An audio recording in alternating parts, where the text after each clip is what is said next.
संजो 1991 का आषाढ़ मास था। नौहर बीकानेर से लगभग 1.5 मील डालूराम महर्षि का तालाब था।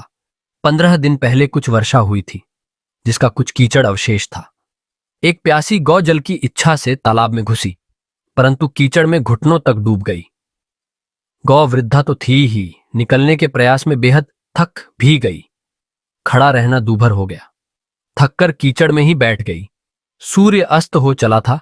जल शून्य जलाशय के पास भला कौन आता। कीचड़ में धंसी गौ मृत्यु क्षण की प्रतीक्षा में थी। आधी रात में एक हल्की सी बारिश से वह जलाशय भर गया। गाय की दशा अत्यंत दयनीय हो चुकी थी। जल के बाहर उसके सिर्फ सिंग और ऊर्ध्वमुख आधे कान दिखाई पड़ते थे। सुबह रुखा सुनार ने खेत से लौटकर यह समाचार डूंगरमल तिवारी से कहा। बस कहने भर की देर थी।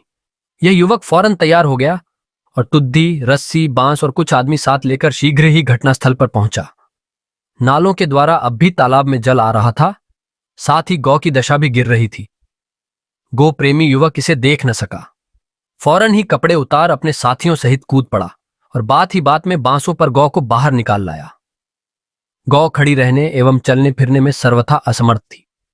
उसे चारा खिलाया, फिर बैलगादी में डालकर उसे स्थानीय गौशाला में भिजवाया गया। 15 दिन तक बराबर उसकी निगरानी रखी गई। गौ चंगी हो गई, पर 2 महीने बाद वह किसी रोग से मर गए।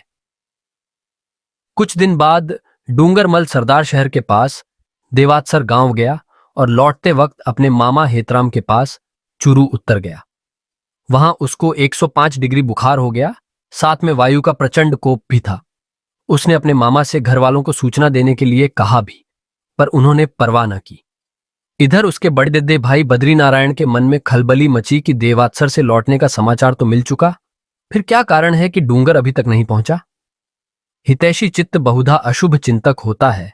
आखिर भ्रातृ प्रेम में व्याकुल होकर ये गाड़ी पर चल पड़े।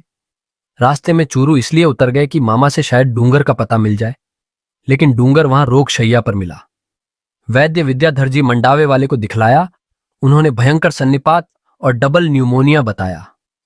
बड्डी डीधी तत्परता से चिकित्सा आरंभ हुई। सेवा शुश्रूषा में कोर कसर न थी, परंतु रोगी की दशा प्रतिपल गिरती जा रही थी। फिर एक दिन वैद्य जी ने खुले शब्दों में कह दिया, आज की रात खतरनाक, सचेष्ट रहकर दवा देते रहें। रोगी के भाई बद्रीनारायण के धैर्य का पुल टूट चुका था। रोगी की दशा स्पष्ट थी। शरीर बर्फ के समान शीतल था। हृदय में थोड़ी धड़कन शेष थी। काम खत्म सा था।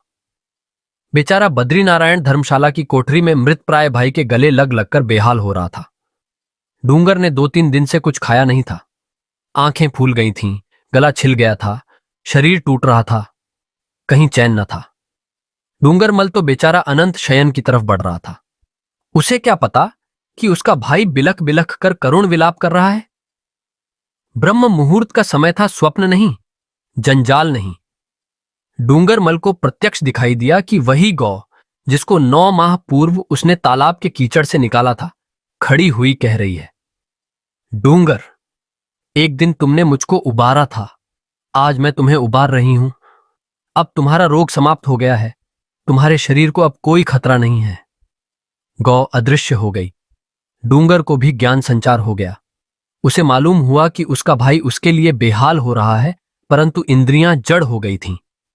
ज्ञान इंद्रियों अथवा कर्मेंद्रियों से किसी भी तरह अपने भाई को सांत्वना देने में वह असमर्थ था। कुछ देर बाद उसने आंखें खोलीं और इशारों से समझाना शुरू किया। यदा कदाचित अपना मन के भाव कह डाला।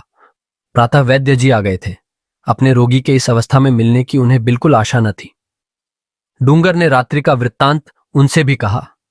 वे आस्तिक विचार के मनुष्य थे। बात जंच गई। रोगी का रोग तो नष्ट हो ही चुका था। पथ्य प्रदान में 2-3 दिन लगे, फिर दोनों भाई नौहर लौट आए।